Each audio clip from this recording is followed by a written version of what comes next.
Hello, I am jumping on here today to record another video for you. This time I am using the Forever Love suite. I actually have just posted a new class that is available to go.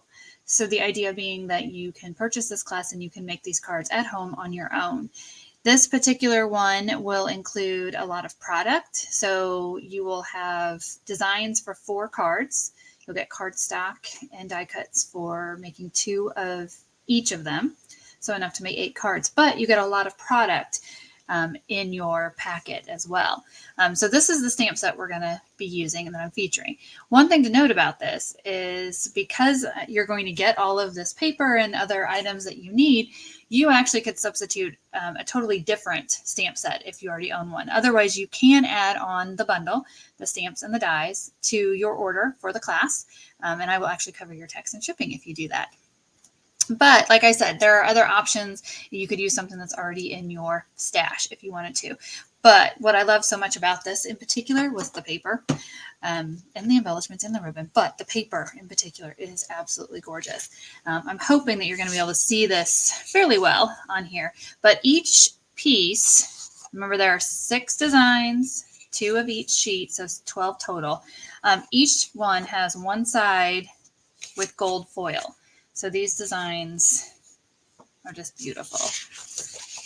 These, most of them actually can be die cut with the dies that are included. Otherwise, you can fussy cut, which I will admit is something I did on one of the cards using the designs on this page. Again, they're just so pretty. And then here's the other side. They have great patterns. This one I have a smaller piece of because I used a lot of it, obviously. So great backgrounds. More neutral on one side and then the gold foil on the other. So in your packet, you would actually get half a pack of the paper. You also will get half a pack of the embellishments and you will get a roll of the ribbon. And again, that's along with the cardstock. So I'm going to show you 4 of the cards and actually make 2 of them today. And I have some alternatives to show you and yeah, just a bunch to show you because it's so much fun to use. This is one of them that I'll be making today. This is one of them. So I did mention that there could be some fussy cutting. You also could just cut out a piece of it and put it on there. You wouldn't have to fussy cut it. This design.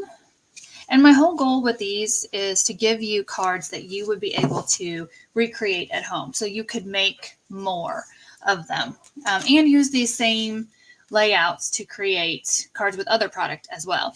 This one I actually just shared on my blog when I listed this class. So if you actually go to my website, emkcreations.com, you can find a blog post that has some of the photos on there and all the information. You also, if you go to classes, you can find it on there and how to purchase. But this one, I used a smaller piece and all of my scraps. So this is one I put together using the scraps from this after I'd made all my other cards. And then here was one I made with a different stamp set. Again, showing you that you could use whatever you have in your own stash, if you will. So like I said, I'm going to walk you through putting together a couple of these cards. The first one we will do is this one. So I did go ahead and fussy cut out the piece in advance, so you don't have to sit and watch me do that. I'll get out our card here. And this is a love set and designed for weddings, but you can use it for so many different things as well, especially the images. And again, the paper is what really sold me on it. Here's something I was going to point out, a little tip, if you like to try to conserve your paper as much as you can. So notice that I used one of the Perennial Postage dies as my background, and then I needed the piece here. I went ahead and cut it out of the middle because you're not going to be able to see that. So it's a great way to make your materials last or go further, if you will. Just cut down on what you need. All right, so we're just going to go ahead and adhere this in the middle. Again, my whole idea was simple but really wow designs because this paper just does so much. I'm going to run out of adhesive.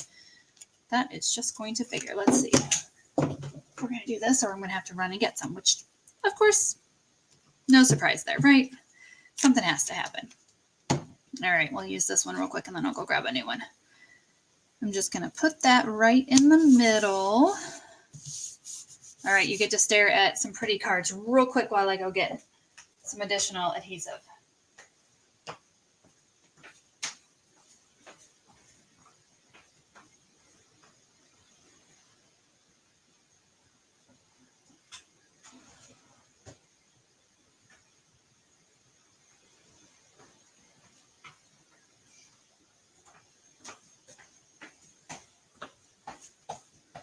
Best laid plans. I try to have everything I'm going to need all in one spot, and of course, I don't. But now I have some more. So, all right, and then I've got my ribbon that I'm going to cut a piece of, and we're going to put on here. So I just take it and fold it like that. And then again, I mentioned that I mark my ribbon scissors with a piece of ribbon, so I know which ones I'm using. And then in the midst of all that, I managed to set aside that cute little piece I showed you. There it is. All right. Then we're going to stamp our words. I use Moody Mauve and Pretty Peacock for this class. So again, you won't need a whole lot of inks, but those are the two I use. You could substitute a different color. Oh man, we'll just flip it over. That's why there's two sides to every piece of paper. So definitely with this one, you want to tap, not press hard. I'll try tapping. Looks better. There we go. Got it that time. And now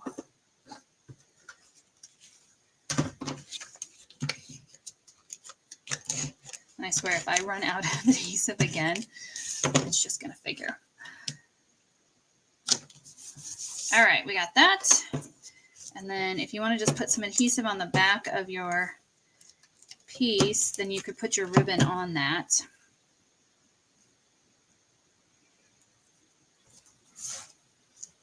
And just decide how tight you want it to be and which direction you want it to go.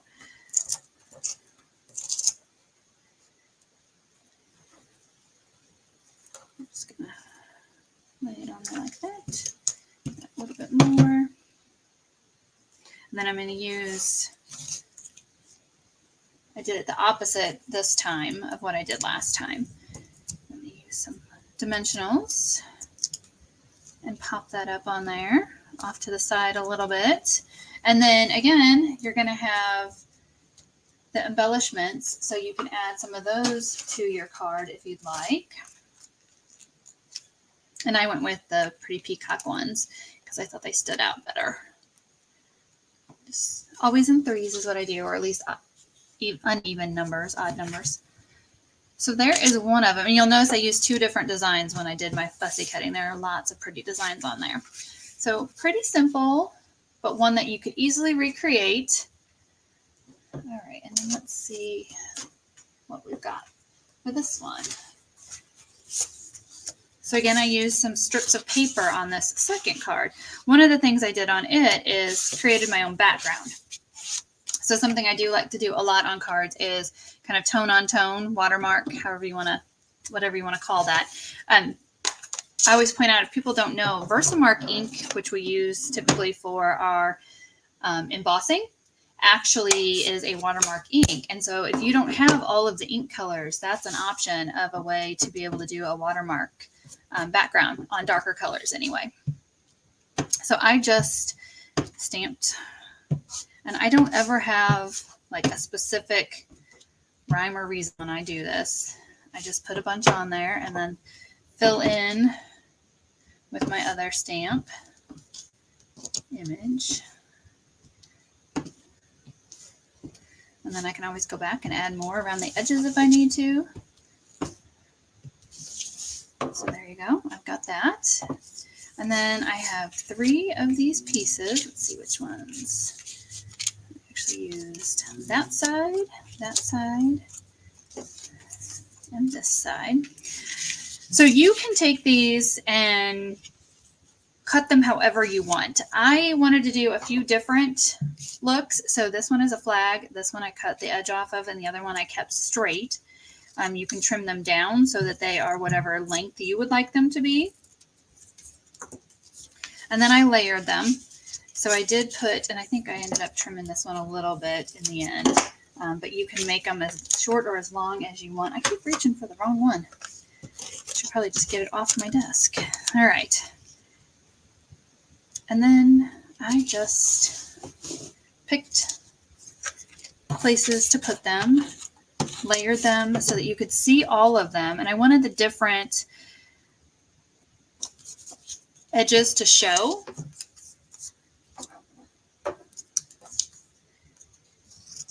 So again, just kind of layering them so that you were able to see each different one. I did not go all the way to the edge. You could, again, just kind of eyeballing it and looking at, that one actually is almost to the edge. So I just layered those on. And again, if you would order the class, you would get the measurements for exactly what size I had all of these cut to. And then we're going to pick a piece. Now on this one, I used the Nestled Essentials die. But for today, I'm actually going to use one of the Perennial Postage ones again. And we're going to, may even switch up. Actually, you know what? I'm going to go with, I'll use this one. So one of the other things that I did is I did stamp off my little rows and did it in the corners. So if you want to add that little touch, you can do that. Just, I would definitely make sure you stamp off so that it's not so dark when you go to put your words on. Otherwise, you may kind of make your words, they may not stand out as much. You may not be able to see them as well. But this set does make really nice wedding cards.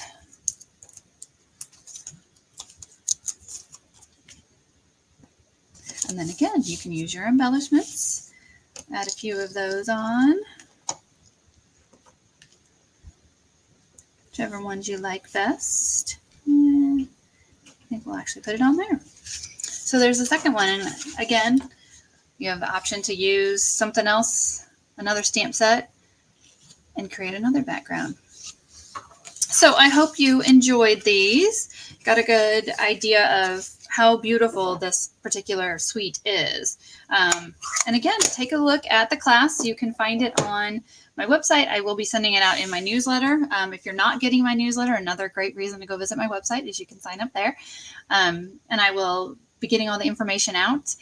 But let me know if you have questions, and thanks for watching.